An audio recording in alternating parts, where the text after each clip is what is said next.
Hello and welcome to Fit Life Focus. Today's episode is going to be on hydration. So let's see what the FDA recommends for how much you should drink. They say you should cut your body weight in half and drink that in ounces. Now, is that a good idea?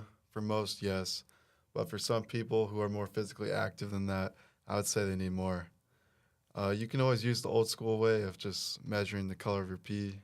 Obviously, the clearer the better. The darker yellow or the yellower, the worse. Um, but it's always good just to drink the like a half to three fourths of a gallon at least. Um, we got some downfalls of being dehydrated because there's a lot.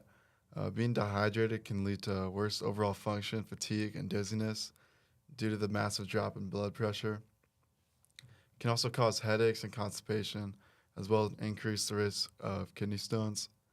Adequate hydration is crucial for maintaining optimal physical and mental health, as dehydration can impair both cognitive and physical performance. Thus, it's essential to drink enough water throughout the day. So now we got soda. 'Cause I know a lot of my fans like soda. So let's kind of break that down a little bit. Soda has a high sugar content, has negative impact on bone health. Dehydration, obviously, it causes because the caffeine and all the salt and the sugar. And you're also screwing up your metabolic syndrome. It also does not help your digestive health. And yeah, so let's get into it. One of the most concerning aspects of the soda is the high sugar content. Regular consumption of sugary sodas contribute to weight gain, obesity, and increased risk of developing diabetes. The added sugar in soda provide empty calories with little to no nutritional value other than just straight up sugar. Now we got bone health. It says research suggests that phosphoric acid found in many sodas may interfere with calcium absorption in the body, potentially leading to weakened bones and an increased risk of osteoporosis over time. That's cited by the FDA. Uh, Despite being a liquid, soda can actually contribute to dehydration due to its diuretic effect. Caffeine, commonly found in many sodas, acts as a mild diuretic, increasing urine production and potentially leading to fluid loss. Um, Regular consumption of sugary sodas has been linked to an increased risk of metabolic syndrome, a cluster of conditions including obesity, high blood pressure, high blood sugar, and abnormal cholesterol levels, which significantly raises the risk of heart disease, stroke, and type 2 diabetes. It also ruins your digestive health. The carbonation in soda can actually cause bloating, gas, and discomfort in some individuals, particularly those with gastrointestinal issues such as irritable bowel syndrome or acid reflux. So, as though soda tastes good, it's not the best for you. Um, we're going to talk about electrolytes a little bit. So, electrolytes are minerals that carry electric charge and play a crucial role in maintaining various bodily functions. These minerals dissolve in bodily fluids, including blood, urine, and sweat, and help regulate nerve and muscle function, maintain fluid balance, and contribute to overall hydration. The primary electrolytes in the human body include sodium, potassium, chloride, calcium, magnesium, bicarbonate, and phosphate. Basically, if I want to make that simpler, electrolytes can be found in liquid IV, Gatorade, and then all the natural electrolytes, like I was saying, like calcium, sodium, potassium. Um, those can help you not cramp. Those are just good for you overall. Help your hydration system just fully get to the max. They can also regulate fluid balance. They maintain proper fluid balance within cells and throughout the body. They facilitate the movement of water across cell membranes, ensuring the cells are adequately hydrated, preventing the dehydration or overhydration. It's kind of like what I said. Electrolytes, particularly sodium, potassium, and calcium, also play a vital role in transmitting electrical impulses along nerve cells. This process is essential for the communication between the brain and other parts of the body.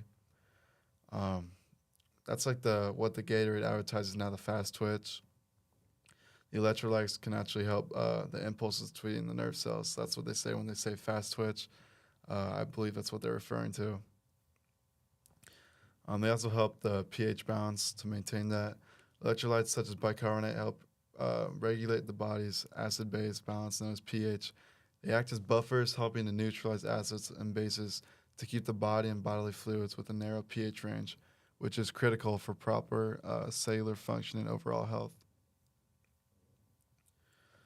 Like I said, some examples of that are just Gatorade, Powerade. I know there's little fluid dissolves like Liquid IV. I mean, you can find it in Prime. You can find it in many drinks.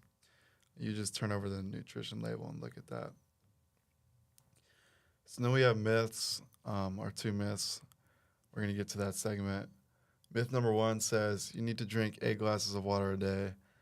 This myth is often referred to the 8x8 rule. It suggests that everyone should consume an 8-ounce glass of water per day. I mean, this is probably what your mom told you when you were young. While you're young, it's probably good, but at the end of the day, as you're growing up, you should definitely drink more than that, because you'll see the negative impacts from just drinking 8 glasses a day. Then we have another one. Caffeinated beverages dehydrate you. Another common myth is that caffeinated beverages like coffee, tea, and soda have a dehydrating effect and should be avoided to maintain proper hydration. While caffeine does have mild diuretic properties, meaning it can increase urine production, that diuretic effect is generally minimal in moderate caffeine consumption. So what does that mean? In little consumption, it's not going to completely dehydrate you. But if you're slamming energy drink after energy drink, it for sure can. Caffeine beverages can also be a part of balanced fluid intake and contribute to meeting hydration needs.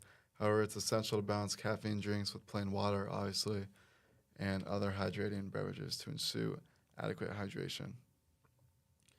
So now we're moving on to our favorite segment, which is we're going to be comparing fast food places, because those places can't trick you. I like to remind you the FDA does allow for 20% error. So that's pretty scary when you're thinking about a place like Cane's. We're looking at the Caniac combo, right? Well, first let's look at this. One individual chicken finger is 140 calories with 7 grams of fat. Now you take that to the Caniac combo, you're adding fries in. That's 1,900 calories, 111 grams of fat, and 130 grams of carbs. Now that's just insane. I mean, at that rate, that's some people's full calories per day, just in one meal. Guys, I know it tastes good, but you shouldn't be sacrificing your whole diet for one meal, you know. Moving on to Runza. 4 chicken strips is about 440 calories. So if you add that up from Cane's, that's probably half of Cane's. Not that bad, but Runza actually doesn't provide a whole meal combo. So we can quickly Google the fries here. It says the medium serving of fries is about 390. So, I mean, it's clear that Runza is a little bit more healthier. Both are not good options. I mean, if you're going to go chicken strips, I would go to Chick-fil-A because they use more real chicken other than processed chicken. Cane's is mainly processed. You can tell by how like greasy and just wet. And it's not really like hard. It's just soft chicken. You can tell that it's processed. So concluding this segment, I would choose Runza over the two. But again, not two very good options. So that actually is going to wrap up our episode. Thank you for tuning in and learning about hydration. Thank you.